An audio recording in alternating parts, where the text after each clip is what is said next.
How's it going? My name is Nathan, and I play in a Beatles tribute band called All You Need Is Love from Canada. And today we're going to go over to my basses, and I'm going to share with you my 2008 early Chinese Icon bass to my 2011 contemporary Chinese Hofner bass, to my current 2007 German Hofner bass. And I had the idea of doing a Beatles tribute band years ago, so I thought I would start with this Icon bass, because there was the J Tercer basses, the Rogues, the Epiphone was fine, but I just found that I found out about these Icon basses, and this at the time was 367 without a case, and I didn't know what to expect, but when I got it, I just thought it was just fantastic looking bass, and it sounded very, very well. And I'll just go over a few things with you today. The bass, when I got it does not have this thin white line that goes all the way through the headstock here. And it came with a silver Hofner deco, which I didn't care for. But they did have them in some of their Hofner model, German models anyways. They did have it silver. I don't know why they did that. So I just got a gold one and laid it over top of that, which was one of my mods. And the second mod was, I got rid of the writing that was on the truss rod cover here, and these pegs are kind of rectangular, roundish, but they're just white, and they're very inexpensive types. And for the backs here, all these three Hofner basses have different types of mounts of backings, and I find that very interesting. And right with my thumb here, this particular back of this neck is just sort of smooth here, where the other two Hofners, they sort of taper up, and it was carved like tapered up. And it's just interesting to see the differences in the quality of what has been done. This bass does not have a 0 fret. It has a black nut, which is fine by me. It's not the end of the world, but it is what it is. I use Labella flat wound strings on them. These are the lightest ones that you can get in that series. And this particular bass, the neck is not, there's no binding, but I do like the binding on the body. The neck is different than the neck heels on these two particular basses.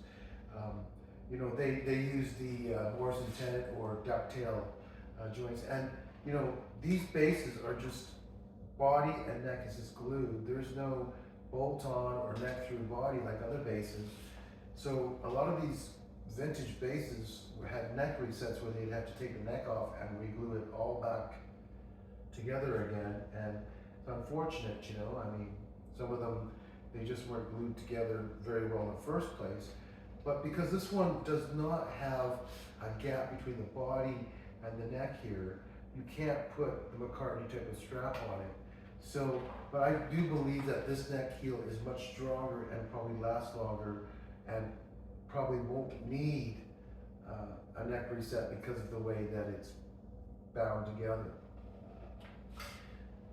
The bass does not have a stripe or anything leading down here, which I quite like. It's got a beautiful burst the way this is done, and the neck is a very skinny, fast neck. That's why I really love this bass when I first got it. It has got a fantastic thin, fast neck, and I like that. So we're getting up to this part of the bass, and these pickups are what they call Wilkinson pickups. They are generic pickups. They don't hiss, they don't squeal, they don't hum. They're very good, but they're not Hofner staple pickups. However, they made these ones kind of look like a 1964 Hofner model with these kind of pickup mounts and staple pickups. I have to say they did a pretty good job, but to the Hofner lover's eye, they could probably tell. The floating bridges on these icons, right here in the bridge, there's all these little white little slash things that they have on the German ones. It doesn't really matter, but the bridge is pretty darn close. The tail piece and the where the strings mount here, this piece is more round here, and this isn't as heavy duty.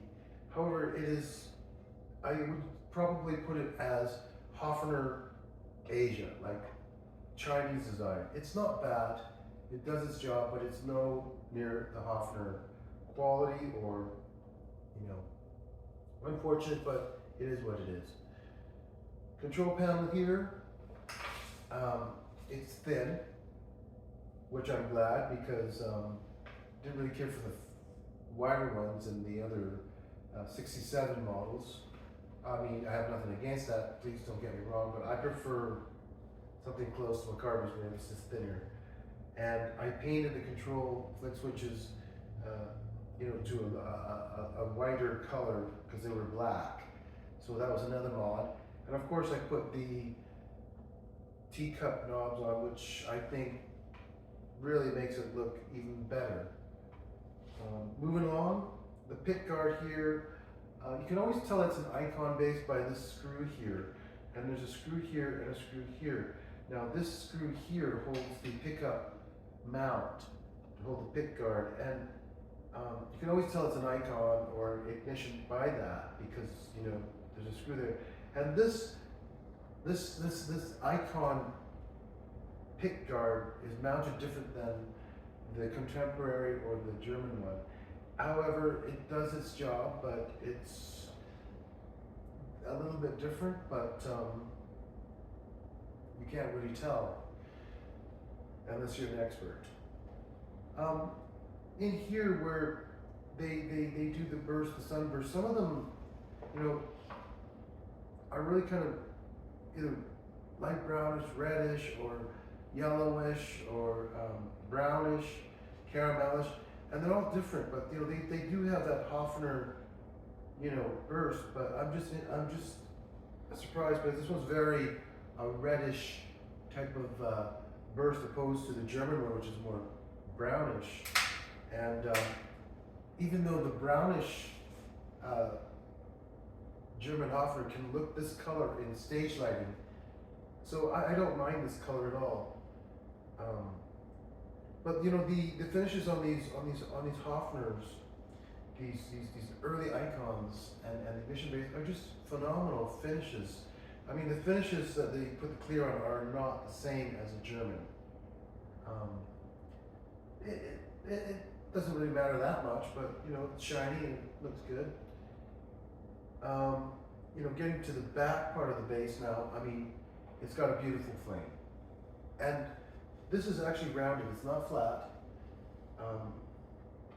If you look at the way some of these Hofners are finished, this dark part here, some of them are really a lot wider, where this one is kind of on the thin side. And most people wouldn't be able to tell, but what's interesting is I've seen ones that it's quite wide here, and it just makes such a difference who's painting it or what they're trying to create at that time. I mean, they all look good, but I guess I like the wider ones. That's kind of my favorite. It's just a personal thing. This control plate and this pick guard here, it's okay quality. I mean, nobody's ever actually said it doesn't sound like a Hofner, it doesn't look like a Hofner. We started getting, quite successful with the band, and it was time to move on. And for me, you know, it's about details, so that's why I got the Contemporary. So I made this video today exclusively that, you know, if you want to get an entry level, um, you know, and another thing about this base before I go into that is I call this the waist, or you know, of the base. And on an ignition, it's actually wider here. And why they did that, I really don't know why. But the Contemporary has binding on the side here, and the neck is slightly wider. So if you measure them, this neck is quite small and fast, where this neck is a little bit wider, and that's fine. I've adapted to it. But this base has served me well. It's never failed me. I have to say that you wouldn't be able to get a base for $367.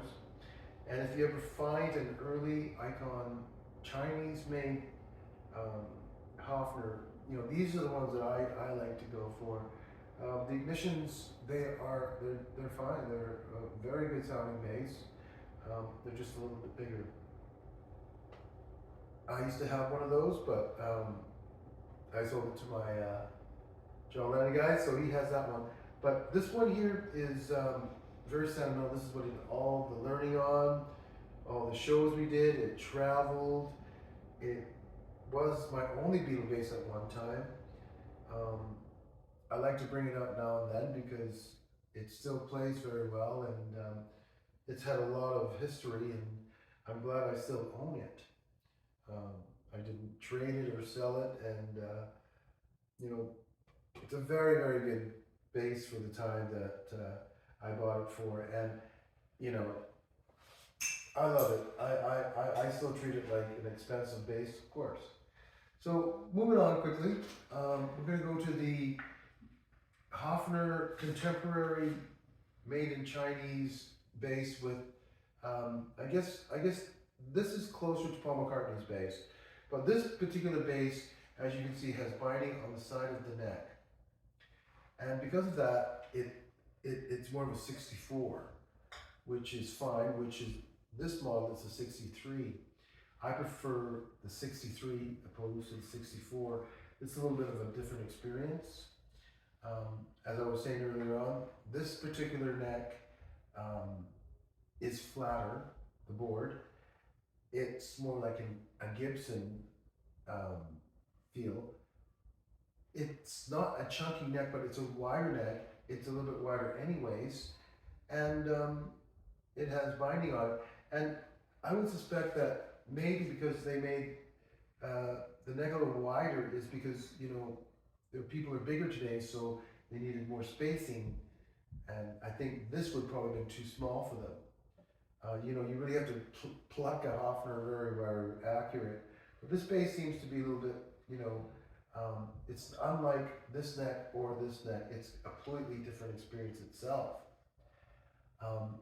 The tuners here, they are more like the German. You have this beautiful pattern on the pick guard as you had on these keys, with the screws on the end as well, exposing. And on the back here, it's kind of like the Icon, and you know, these are quite, you know, these are quite chunky. Like they're bigger, and it seems to work on this bass. And this bass, you know, has a stripe, which I really don't mind.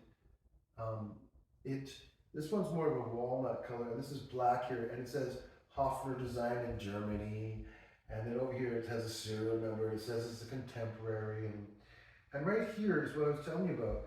It contours up here, and then it, you know, it's got this flared part here, which is great, and the Icon didn't have that. And as you can see, it has the true Hofner neck heel, and right here is where you can put the strap that connects here and then here.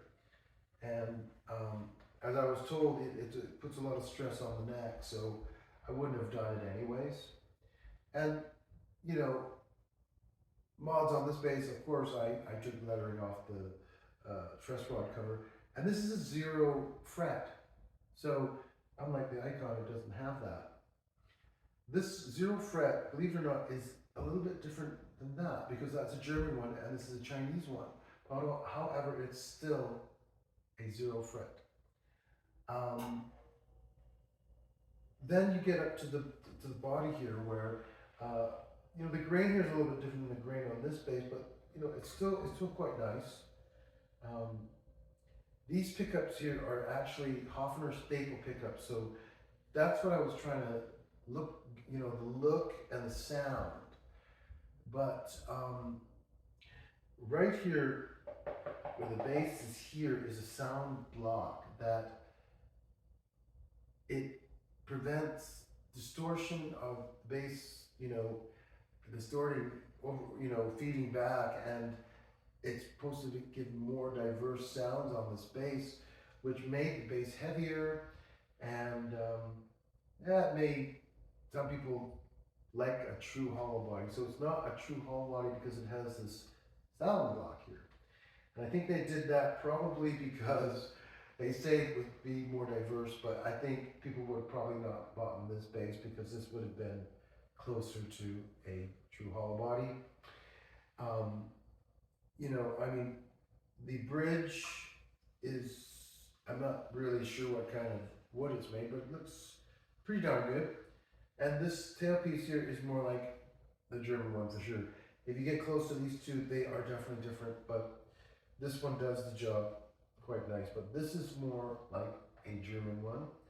The control plate, skinny, with 2 screws, and of course I had to buy teacup knobs, and I painted flicker switches, of course. And here's the interesting, I think there's a fella, I can't remember his name, but I think his show's called Beat It or something like that. He's got wonderful tutorials on the Hofner bass, whether it's a mods or whatever he's doing. He's great at it. Anyways, on his show, a lot of these people are taking these contemporaries and changing this out to a vintage control plate, or you can get a reissue one, which is wired and the pots are the correct pots, and it just seems to make a difference getting this closer to this sound. I'm not sure what's in this baby here. I'm sure these two are different too as well. But yeah, it seems to make the difference to get that control. I haven't done it because I've got this now, so I don't really need to do it to this bass anyways. I mean, with this bass and this bass, I mean, you can really get a good EQ or a good sound guy to try to get you to sound as close as you can to the German one. And these will definitely, any of these 2 basses here will do the job for any show. The input jack here does not have a plate. It just has the washer and it's nut. So that's that. And some of these are mounted different. Like it might be closer to the middle flick switch or to somewhere in between. That doesn't really matter, but it just shows that certain things were definitely overlooked, or they did it that way. Getting back to the pick guard here, this pick guard is much nicer than this one. This is very inexpensive Hofner pick guard. It does the trick, but this one is nicer, and it even feels nicer, and it's mounted like a German one should be. It has a German bracket that's correct.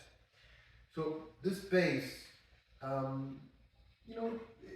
it's got a fatter neck. I don't know if you can see that. It doesn't really matter, but I can handle it. But it's just interesting that you play all 3 of these basses, and they're all Hofner basses, whether they're made in Asia or German. And there's so many little differences, and I never really figured that there would be. And even the flare on this neck is a little bit different than the German one, and certainly different than the Icon. So, it's got quite a nice flame back here, I have to say, and it's actually got more of a rounded body than the Icon. So, they're getting closer to making everything, as the German one should be. This one is the most heaviest Hofner of them all. It's the heaviest one because of, I'm sure, of the sound block giving it more weight. And I picked up one of these contemporaries at Lamaquaid not too long ago, and it appeared to me that, unless I was imagining, the finish looked more like the German one, but the bass got quite heavy and the neck got even more chunkier, and I really didn't care for that. And I think they were asking, close to $1,400 without a case for a contemporary bass. Now that's quite a bit of money. I mean, it's still a lot less than a German one, but that's just very, very expensive. But this bass here, yeah, I was a little disappointed because of its weight, and it does have a sound block in it. It's not a true hollow body, but if you really want to have a closer look to Paul McCartney's bass, this is the one. And they also make the cavern bass, which is also contemporary. And I haven't owned one, but this is the kind of model that Paul McCartney was more associated with. But if you look at pictures, he didn't have binding on his neck. And, that doesn't really matter to a lot of people. But, I guess if you're playing in a tribute band, you get caught up in detail. So I didn't need to go to this guitar here. Out of these two guitars, this early Icon was only $367, where this one was around $1,100. And this is back quite a few years ago, so it's all relatively now. Both of these guitars are more expensive now. But this one will beat this one for sure, but not for looks. So this one here, of course, was fabulous in all performances, and especially in promos, because it looked more like a German one. And I did my mods, and I never claimed it was a German one, but people couldn't really tell the difference. They never really said it wasn't a German one, but I think if you had an expertise guy, he would have known. I'm pretty sure, because I can spot them. But this has been very good, and this is the kind of bass that I would use if I decided not to take this one and it had to look like McCartney's. I mean, if they didn't care, I would take this one, but this is my favorite one, so I would take this one, especially for the outdoor where there's a lot of sun and dryness, because it'll just kill this German one. So taking this one, it's not that I want to abuse or anything, but these basses, I own all these basses, so, they're paid off. So this one's not that I care less about it, but I would rather see this one in the sun than this one. So this one is also good if I'm traveling somewhere where, how they like to throw your guitars around in airports and luggage and get lost and all that kind of thing. So I love all my basses, and this is the one I would take, or I would take this one if it was somewhere far and I knew that something might get lost, but I prefer to have the German one. So today I made this video that I can't emphasize enough that I started with an entry-level Hofner bass that was made in China, and for $367, that is a ridiculous amount of money for such a quality bass. This bass really does sound well. True hollow body, and it's not quite Hofner, but it's quite beginners, and I played professionally, and it should be fine. But having the contemporary was quite. I got very, very excited about it, but when it came to owning it and how heavy it was, and it didn't feel like it was very light, but it didn't feel super heavy either. But it just amazes me that these two basses are made by Hofner, and they're different.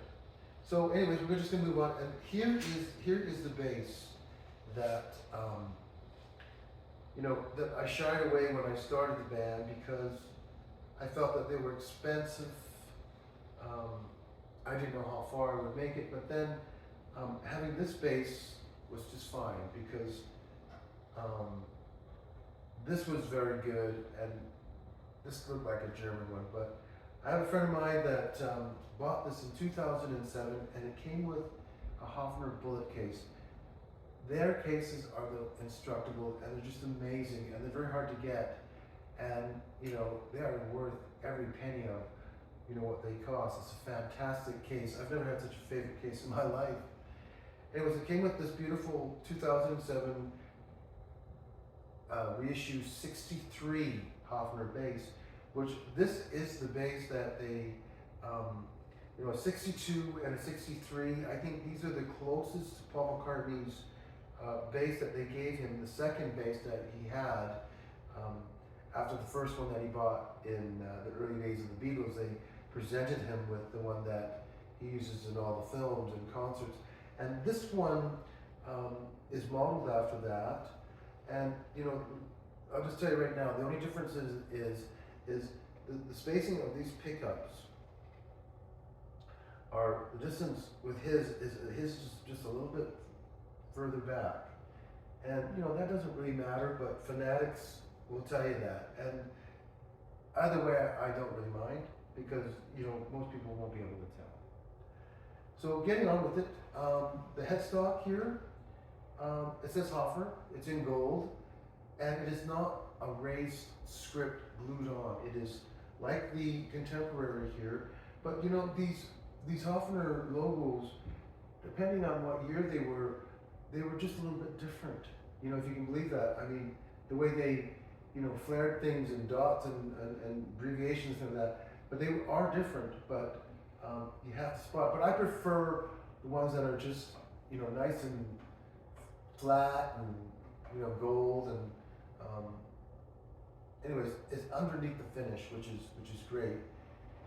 It does have that line that travels from here, and this is the proper flaring for a genuine Beatles Hofner bass, and you can see how the flaring here is quite different. It doesn't really matter. I mean, it sort of has the same shape. I even think that some of these headstocks are a little bit wider or longer by just so much. The pegs, yep, they've got the same kind of mounting, but this is what the true Hofner one looks like, right? And these pegs are, they're a lot better than these ones. So on true German Hofner, they always put this decal here that says genuine Hofner, original made in Germany. It could be up here, but I'm glad they put it here. So this bass, the back of it is different than the Icon. It has a light stripe that travels all the way from the top of that headstock to the heel of the neck, which isn't dark like that. It's very done well. It's faded, but I quite like it. And the burst here is not reddish at all. It's more caramelish and light and brownish. And the neck heel, as you can see here, is like a Contemporary. You can put the Hofner strap on that, and of course I didn't do that. But it's a shame that a lot of these basses had to have neck resets because they're just glued on. And if you have really hot, heavy tension, heavy gauge strings, it's just gonna weaken that neck, and it's hard on it. So like I was saying, these are Labella light gauge strings, and they're just the greatest. And so getting back here, you can just see that you have an incredible flame when it comes to the German ones. I mean, this really is a beautiful match, and the finish is different than the Contemporary or the Icon.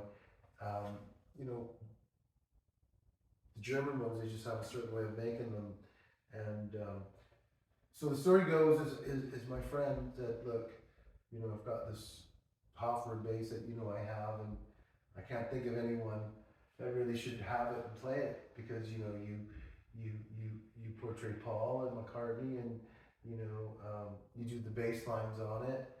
And he wasn't just saying it to me to sell it to me. And anyways, I guess he got me on a good day, so I said, well, let me have a look at it. And as soon as I picked it up, I noticed that it was very, very light. It just didn't feel like the Contemporary at all. And it's a true hollow body, as the Icon is. And I suppose I would have been happy with any vintage Hofner or anything, but this is a '63. They don't. They don't make them anymore. They've been discontinued, but it's wonderful that I got a '63 because that's what I wanted. I would have loved to have 62, but the '62 and '63 are very, very close.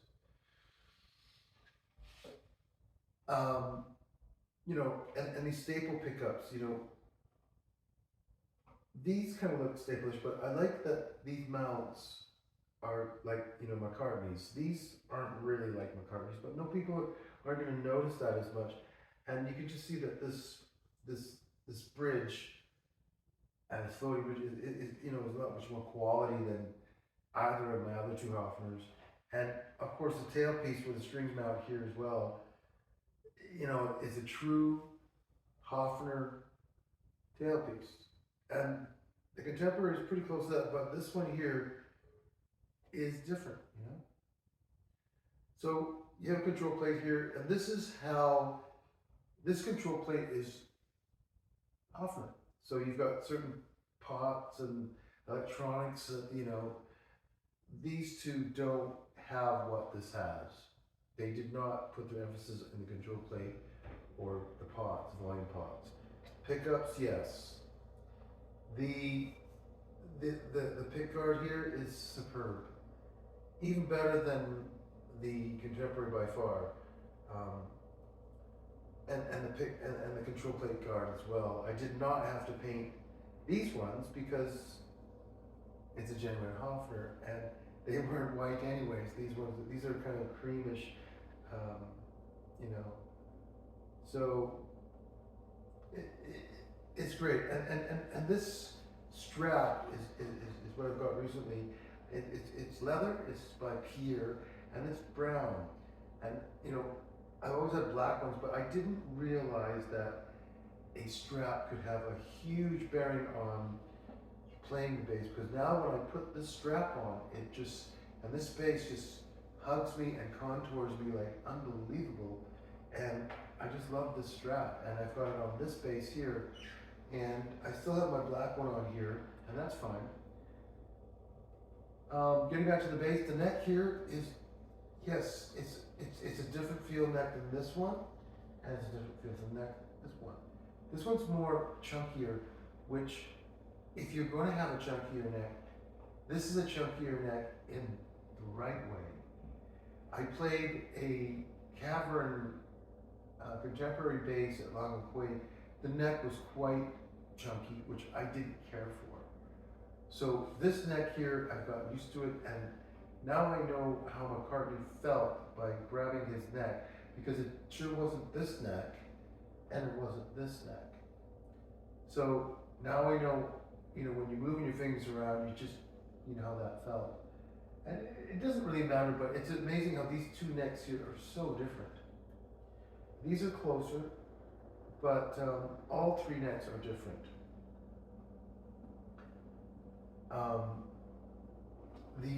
The input jack here is like Contemporary.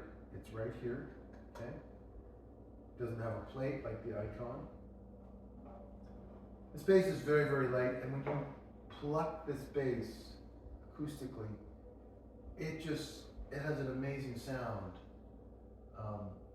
It's a 3/4 scale bass. There is nothing that sounds like a Hofner bass. I've owned jazz basses, precision basses. I have an Ernie Ball Music Man bass. I have a Rickenbacker bass.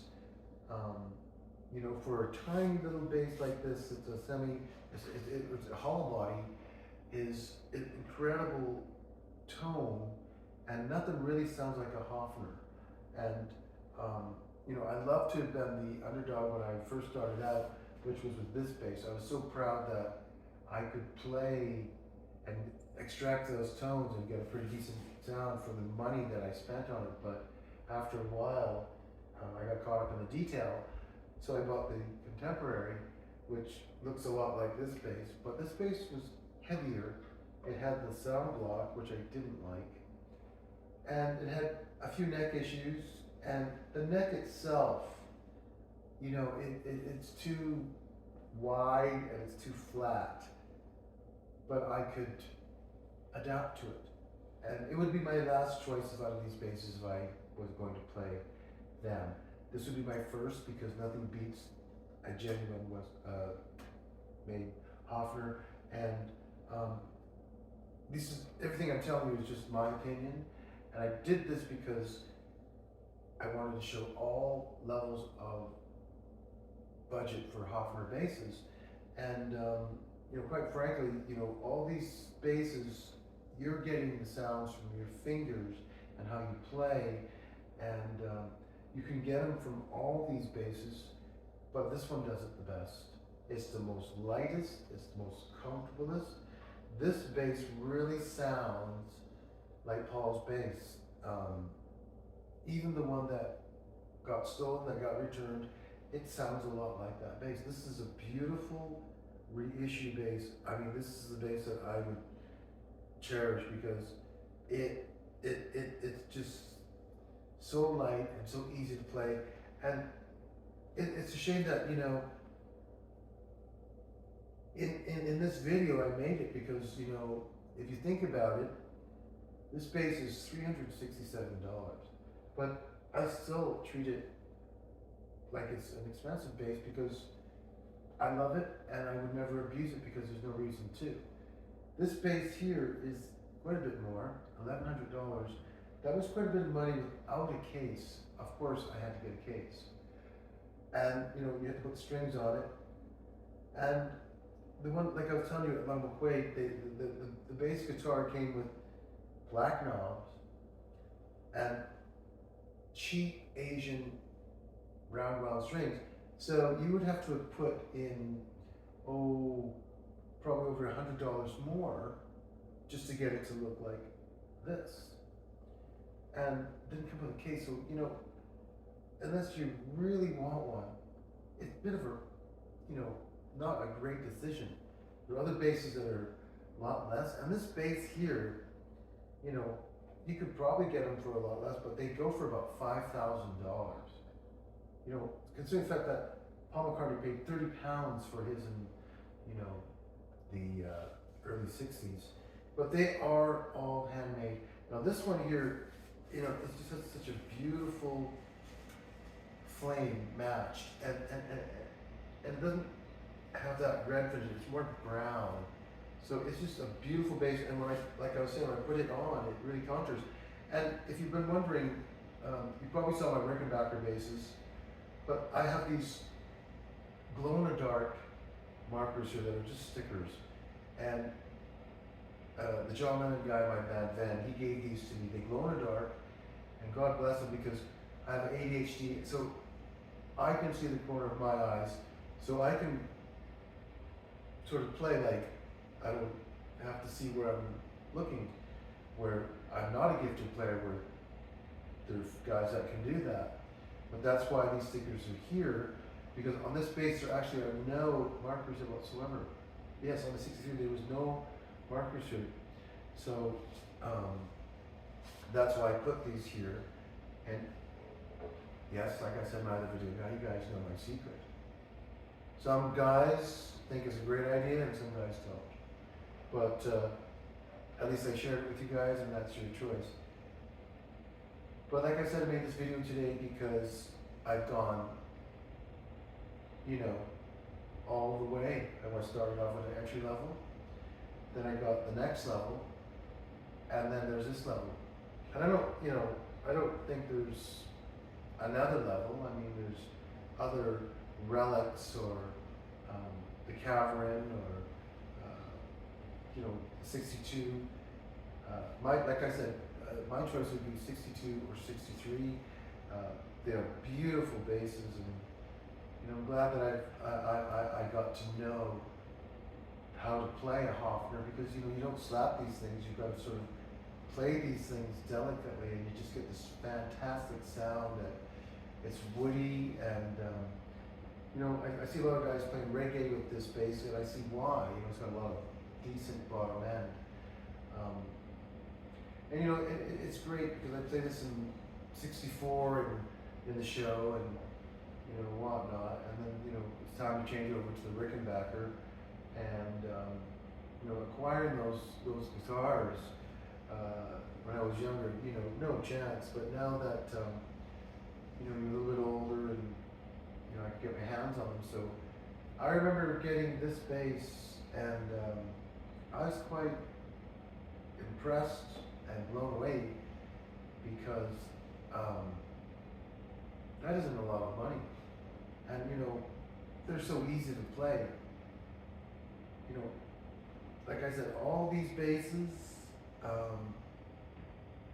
I don't need 3 of them, but I have 3 of them, and I took this one to rehearsal one night just to record it and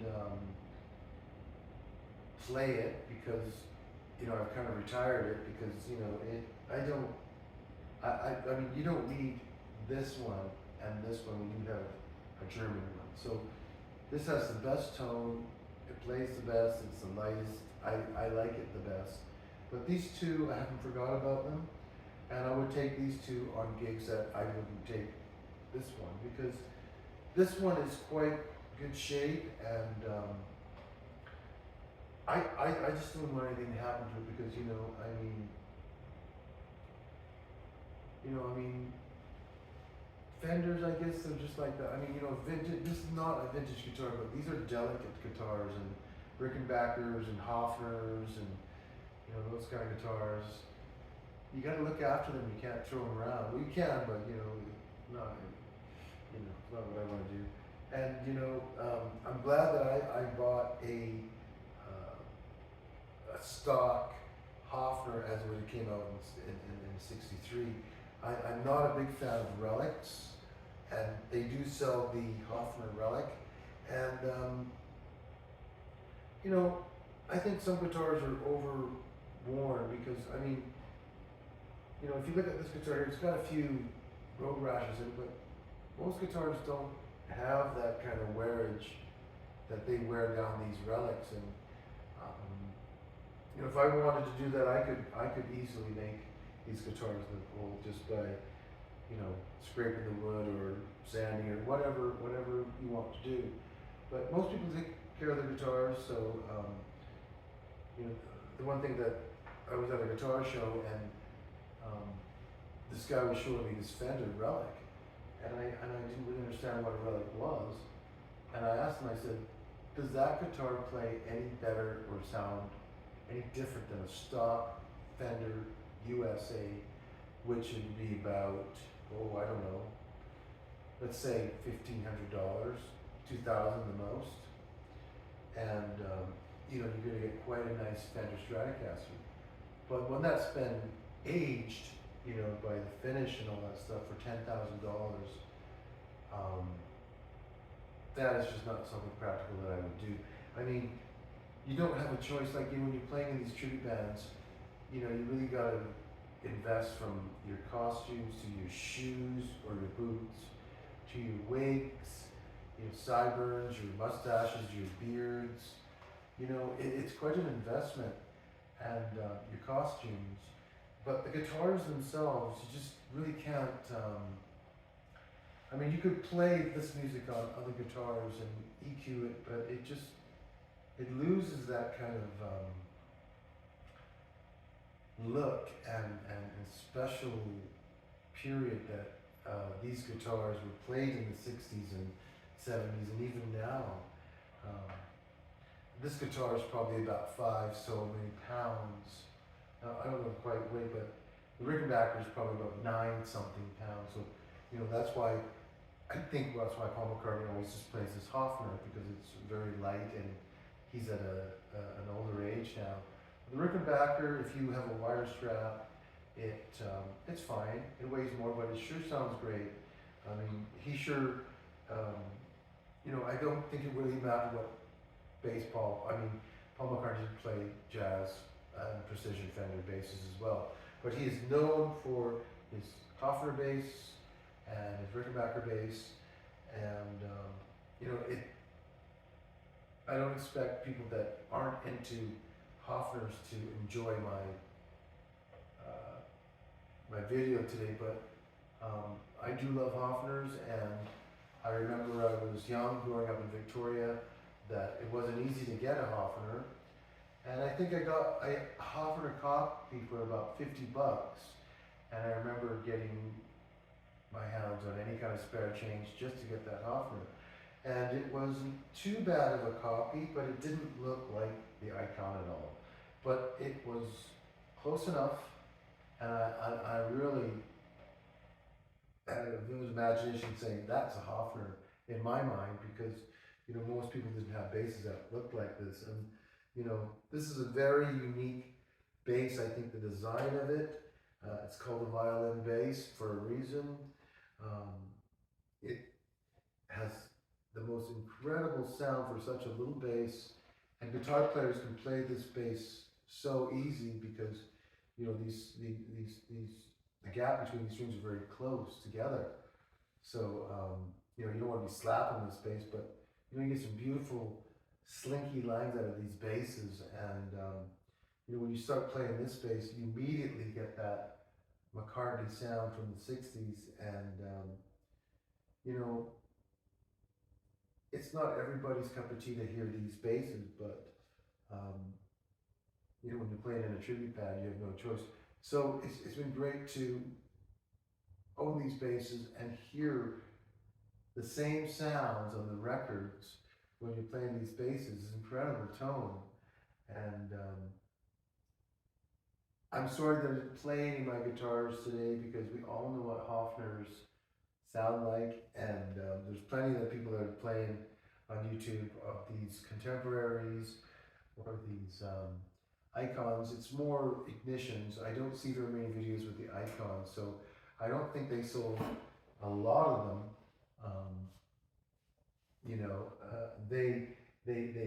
They were making these in China. The factory was there, and then I think the manager or the product manager, he opened up his own factory in Indonesia and renamed the bass the Hofner Ignition bass.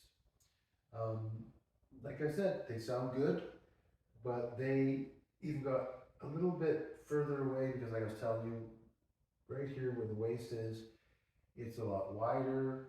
The finishes are a little bit more exaggerated, and that's fine. Nobody's going to know the difference, but it's great to have. I love the Hofners that are sunburst.